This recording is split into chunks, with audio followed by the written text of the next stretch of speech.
ကဲမနေ့ကကျုပ်10လုံး4တောင်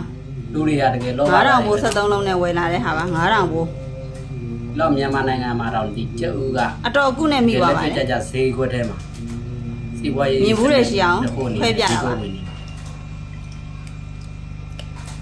တလုံးမှအကောင်းမပါပါဘူး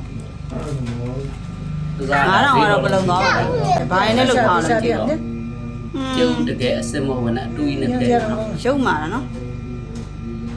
အားကြောင့်တအားတန်နေရဆိုတော့73လုံး9000ဆိုတော့တန်တယ်ပေါ့ဝယ်လိုက်တာအတော်ကုနဲ့မိသွားပါတယ်တတိထားလို့ရအောင်ပါ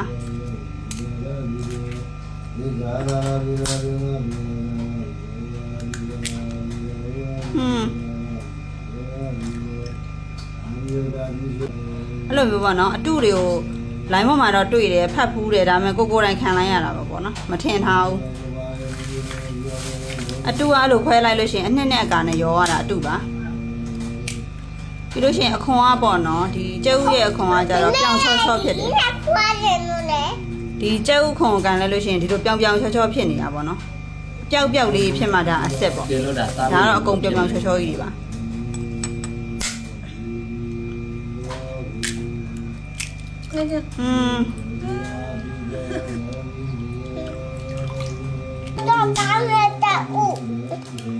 တလုံးမအောင်မကောင်းလားတလုံးမအောင်အစ်စ်မှာပါ ပြီးတော့ပေါင်းစားပြီးလောက်ထားတာလည်းမသိဘူးနော်